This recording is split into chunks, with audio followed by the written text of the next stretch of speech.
What's up, y'all? This your boy Prince Maverick running this thing back around again on the YouTube machine. And boy, dropping the link down below. Drop a comment down below about how y'all feel about this. I mean, we got the releases, man, from Tony Khan and AEW letting go some of these people who have been wanting, dying, praying to get out of these contracts for years, months, weeks.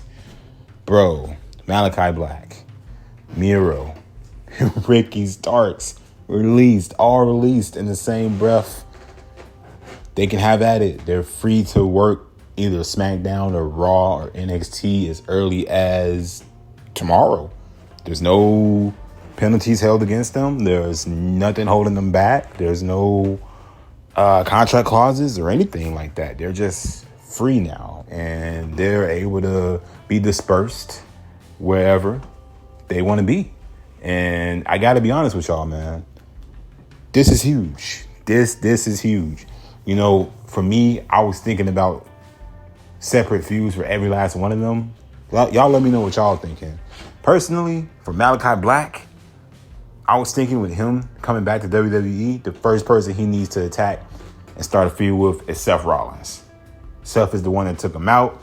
Seth is the reason why his eye looked the way it looks. That's long-term storytelling. Boom. You got you a SummerSlam match right there in the making, man. I don't know what they're doing for WrestleMania. I kind of find it funny that Tony Khan wants to release everybody during the season right now because these are like some heavy hitters if you think about it, or at least were heavy hitters in their time. But are they still going to be heavy hitters when they come back to the WWE?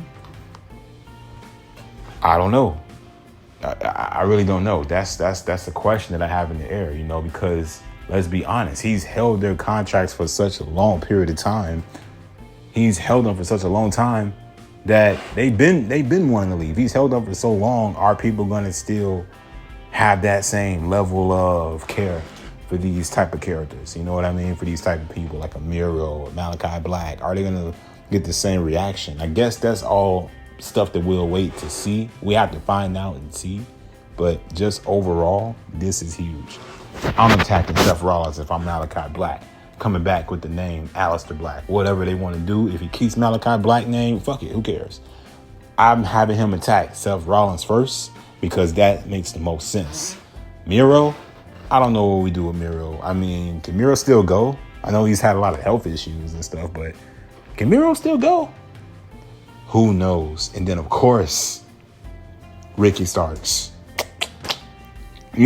Ricky Starks, I feel like, to me personally, how I felt about Ricky, he's my guy. He's cool. But he was burying himself in these interviews, man. I was thinking to myself, like, bro, you speaking way too many facts, dog. You speaking way too much truth, Ricky. You're not going to be able to get this across to Tony Khan, man. His earmuffs are on. His ears are covered. He's not trying to hear anything you got to say, or me, or people that have been given creative or constructive criticism, I should say. Nobody. He ain't got time to listen to nobody, especially somebody that's within his company, criticize his company the way that Ricky Starks did. This started a lot of heat between them, and I think this is what kept him off of television for so long, because if Ricky Starks is going to go out of his way to bury the company the way that he did about the 4 pillars, then, bro, he probably wasn't so excited to push him after that. I'll be real with y'all. Looking at it from a boss perspective,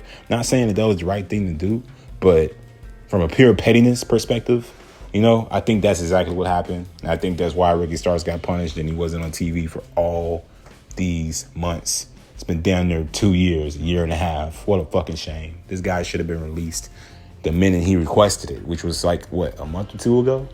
And yet, Tony Khan still, he was defiant to the end, man. This man doubled down. He doubled down on his contract and said, you know what? Nope, I'm keeping it even longer now. But man, this is exciting. These are exciting times for WWE. For these people to come back. Miro, Malachi Black. But it's also, weird times. Like, where do you fit these people? Because that's another, where do you fit these wrestlers? Where do you fit them in the slot? Right? Where do you slot them in, I should say? Because that's going to be your next question. How do you portray these characters back on television? Where do you slot them in during WrestleMania season at that? That's the biggest question mark that's right there. During Mania season, how do we slot Malachi Black in, or Miro? I don't know. Do we wait till after Mania season and do something important with them? Do we keep them in the fans' eyes and put them in important roles? So maybe, you know, they have a few waiting and set in motion for them maybe after WrestleMania. Who knows? What do we do? But man, this is huge. And I'm glad that they're finally getting released out of fucking prison, out of jail, because Tony Khan kept them in prison for so long. Now they're out of prison. They're coming out with the chains off. They're throwing the chains off, man. They're throwing the little rock that's on the bottom of their fucking ankles and stuff. They're throwing the rock off their ankles, and they unchaining, man. They're coming out. They're coming out of the prison. So we'll see what happens when they fresh out, ready to rock and roll, back in WWE. I'm more excited to see Malachi Black back than anybody but Ricky Starks. Oh, man. Give that dude a microphone. Send him down to NXT for 3 months. Let him rock in the ring just like he'll rock the microphone. Instantly, man, he's over. Instantly. You ain't even got to walk him through the whole WWE process on how to cut a promo. He's got it. He's got it. The natural talent is there. He's got it. The man fucking breathes charisma. Seriously, man. We need to start doing something valuable with these names before their name value deteriorates any further than Tony Khan has allowed it to. Thankfully, they get a chance to replenish and revitalize whatever sort of thing that's left in them to be brought out to the best of their abilities. And I'm looking forward to it. I'm pumped. What are y'all waiting to see, man? Let me know down below in the comments. Are y'all waiting to see Miro back? What do we do with Miro? What role do we put him in? Who do we feud him against after all these years he's been gone? What do we do with Malachi Black? Is my idea okay, or do y'all prefer something else? Or what do we do with somebody like a Ricky Starks? Is he main roster bound, or do we send him down to NXT for a few months, like I said, and bring him up and let him rock on the main roster? Let me know how y'all feel. I'm gonna get up out of here. Big deuces. Big peace. We out.